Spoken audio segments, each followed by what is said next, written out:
Company के लोग ही higher करते हैं, उनके माध्यम से लहूलुहान किया जाता है उस सरजमी को। और आज उस लहूलुहान की कीमत एक काबिल एक जाबाज अफसर को घायल होकर चुकानी पड़ रही है। ये बहुत ही दुर्भाग्य का विषय है। इसीलिए मैं प्रेस के माध्यम से पूरे, क्योंकि यहाँ आईजी डीआईजी महोदय भी आए हैं, यानी उत्तरी छोटा नागपुर रेंज के सभी बड़े पदाधिकारी आए हैं पुलिस के, तो मैं उनको स्पष्ट कहूंगा कि यही अवसर है।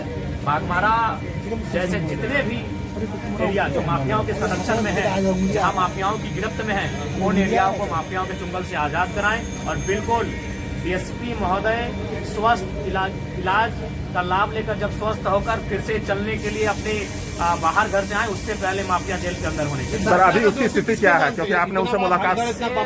उसी हम कहीं ना कहीं सिस्टम को मानते हैं, चाहे उसमें ब्यूरोक्रेट्स रहें, विधायिका के अंग रहें, सबकी मिली भगत है।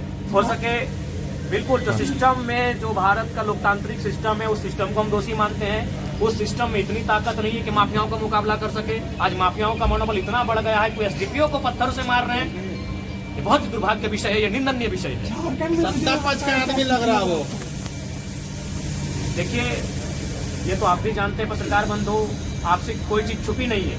और हम ये भी चाहेंगे कि पत्रकारों को भी संरक्षण मिले, ताकि आप सच्चाइयों को दिखा सके। क्योंकि कुछ दिन पहले छत्तीसगढ़ में जो घटना घटी पत्रकार के साथ, तो उससे कहीं ना कहीं पत्रकार भी भयभीत हैं, और पत्रकार चाह के भी इस प्रकार माफियाओं को एक्सपोज नहीं कर पाते हैं। मैं मानता हूं कि आपकी भी मजबूरी कभी आ जाती है कि आप कभी कभी सच्चाई से कभी मजबूरी आ जाती है। इसीलिए आज जब पुलिस के साथ हमला हो रहा है, तो पत्रकार भी कभी असहज महसूस करते हैं। और हाल फिलहाल छत्तीसगढ़ में घटना, बहुत ही दुर्दांत घटना हमारे सामने आई है। पत्रकारों के लिए सदन में क्या कुछ बिल्कुल इस बार जो सदन हम जाएंगे, तो पत्रकार, वकील, तमाम उनका भी प्रोटेक्शन एक्ट का हम जिक्र करेंगे, उसे सदन में उठाएंगे। और फिलहाल तो हम आज पूरे उत्तरी छोटा नागपुर रेंज के तमाम जितने भी पुलिस प्रशासन के पदाधिकारी हैं, अफसर हैं, उनसे मैं स्पष्ट कहूंगा, ये मौका है। डीएसपी महोदय को ठीक तो होके आएंगे ही, वो मूवमेंट कर रहे हैं, सुखद एक पॉजिटिव संदेश है हमारे लिए, वो ठीक होके आएंगे ही। लेकिन वो ठीक होकर जब ड्यूटी ज्वाइन करने से पहले तमाम माफिया जेल के अंदर होने चाहिए। उनके एक एक शागिर्दों को जेल के अंदर उनका हिसाब होना चाहिए। आप एक विधायक के रूप में मुख्यमंत्री से लिखित शिकायत करेंगे? बिल्कुल, अभी जस्ट हम घर जाएंगे, हमने अपने असिस्टेंट को इसकी सूचना दे दी है। वह केवल हमारे हस्ताक्षर का इंतजार है। वह ड्राफ्टिंग करके हमारे लेटर हेड में इस विषय को रख चुके हैं। ये बहुत ही गंभीर और संकीर्ण मामला है कि एक डीएसपी महोदय के साथ इस तरह का वारदात हुआ है। Thank you. क्या से आज बाघमारा में घटना घटी है? सबसे पहले तो हम आप सभी से भी कहेंगे कि आप तमाम पत्रकार बंधुओं के साथ साथ तमाम धनबादवासी डीएसपी एसडीपीओ महोदय के लिए प्रार्थना करें। हालांकि उनसे मिले, उनका बॉडी मूवमेंट कर रहा है और ये सुखद संदेश है। फिर भी हम चाहेंगे सभी उनके लिए प्रार्थनाएं करें, उनके लिए दुआ करें, उन्हें कुछ ना हो। और इस अवस्था में, इस घड़ी में एज ए असेंबली का मेंबर होने के नाते, इस राज्य का निवासी होने के नाते, मैं पुलिस महकमा के साथ, पुलिस परिवार के साथ खड़ा हूँ।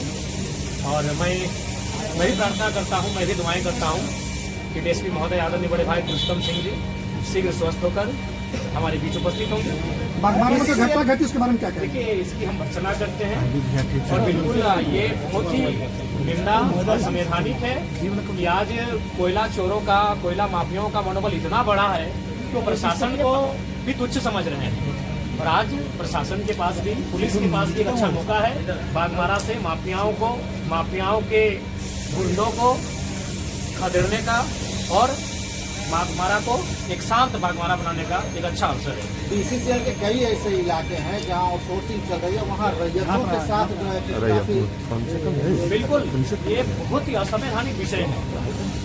रैयत जब अपना हक मांगने के लिए जाते हैं तो कुछ गुंडे, जिनको शायद इनडायरेक्ट रूप से संवैधानिक पदों पे जो लोग आसीन हैं, डीएसपी रैंक के व्यक्ति पर पत्थरबाजी कर रहे हैं।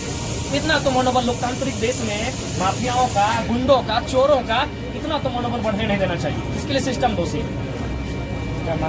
हम सबसे पहले तो अभी हम मुख्यमंत्री को, गृह विभाग को, चूंकि गृह विभाग मुख्यमंत्री के पास ही है, हम मुख्यमंत्री को अभी चिट्ठी लिख रहे हैं कि इस मामले की उच्च स्तरीय जांच हो और एक भी बड़ा से छोटा माफिया बागमारा के साथ साथ धनबाद की धरती में ना दिखे। बहुत ही शर्मनाक विषय है कि माफियाओं का मनोबल। हम पहली बात तो कि हम लोग सीखते नहीं हैं। कुछ दिन पहले कुछ सीओ पे बालू माफियाओं ने हमला किया था, क्योंकि सीओ महोदय को चोट नहीं लगा, वो न्यूज नहीं बना। आज डीएसपी महोदय जख्मी हो गए, आज सभी लोग, सभी प्रशासन के लोग यहाँ उठ के आए। अगर यही सीओ महोदय के पर जब हमला हुआ था बालू माफियाओं के द्वारा, अगर वहाँ सिस्टम अलर्ट हो जाता, अगर वहाँ पुलिस प्रशासन का महकमा अलर्ट होकर माफियाओं के खिलाफ अभियान चलाता, तो आज हमें ये दिन देखना नहीं पड़ता। अगर आज इन घटनाओं से हम लोग नहीं चेतते हैं, असंवैधानिक लोगों पर नियंत्रण नहीं लगाते हैं, माफियाओं के मनोबल को नहीं कुचला जाता है, तो आज बड़े भाई पुरुषोत्तम सिंह जी आज जख्मी हुए हैं, कल कोई और जख्मी हो सकता है। बहुत ही दुर्भाग्य का विषय है। हाँ, पुनः कहेंगे आदरणीय डीएसपी महोदय के स्वास्थ्य की कामना करते हैं, और तमाम बागमारा वासी, धनबाद वासी, राज्यवासी जो में आज इस खबर को सुनेंगे, वो कम से कम 30 सेकंड ही सही उनके लिए प्रार्थना करेंगे कि वो स्वस्थ होकर आए।